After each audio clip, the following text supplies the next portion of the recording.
So how do you deal with things when the chips are down? Welcome aboard. So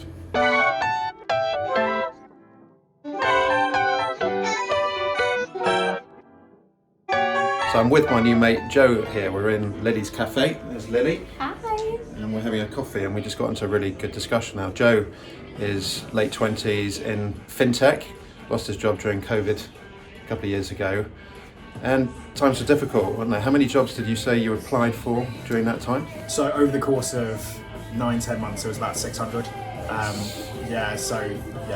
Lots of days spent in front of the computer, just really sending out messages, sending out as many job applications as possible, and really kind of keeping disciplined over that time to keep the numbers up. Yeah, and that's it. I mean, how do you, it's very easy to say that we need to maintain some discipline, but you talked about a structure, didn't you? What sort of structure do you have? Yeah, I mean, it all felt a little bit robotic at the start, to be honest, and it was really telling once I was out of work how much I relied on my job for my personal structure. Yeah. So it really became about diarising everything, from gym workouts to meal prep, and making sure that I had time set aside to search for jobs. I think the really key thing during that though was, once I had the time assigned to search for jobs, it meant that I could go about the rest of my day guilt-free without thinking, right, I've got to be on my laptop looking at jobs and seeing what I can apply to.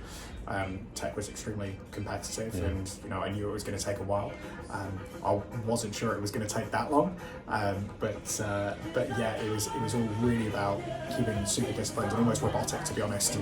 Just to instill that structure, and then it became a little bit more fluid once the habit was set. Yeah, I think it's about habits, isn't it? I think what I'm picking up from this is that if we set a long-term idea or a vision or a goal ahead, we have to build those habits. We have to change our habit structure in order to ensure that we get there, because the trouble is, if we don't, then we end up sitting watching Netflix and eating McDonald's the whole time, and that doesn't actually lead us to that long-haul destination on the pilot, as you know. And I always talk about this in terms of setting that destination well ahead, and knowing that there are going to be bumps and turbulence and insecurities and uncertainties, and just going through that storm. And it sounds like you've done that, which is really, I think, really impressive as a 20-year-old. So yeah, and don't get me wrong, there was plenty of Netflix on the sofa. There were definitely days where the structure didn't really come to fruition. There were definitely days where I absolutely dipped and thought this is never going to happen.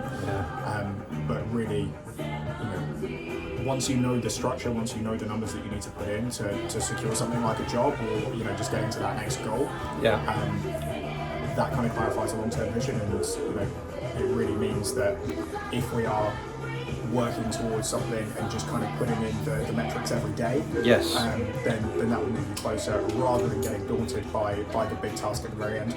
That's such a wise message for a young man. Okay, so we've got vision, we've got setting the habits up, and just not being daunted by that big task. We've got a bit of a nod there from Lily, haven't we? And my stepdad Di is over there, and he's listening to this conversation, a bit bewildered, but this is the kind of stuff he taught me when he was young. So there we are, guys. How do we push through those difficult times when the turbulence hits in life? So let me know in that box below what you think, what you're going through, how you deal with it. And thank you, Joe. Thanks, Ben. And we'll see you back here for another coffee soon. Absolutely. Okay, cheers. Take care. Take care. In the meantime, everybody, please keep it in the greens. So bye-bye, Lily. Bye. Bye. Cheers. Yeah, and bye-bye.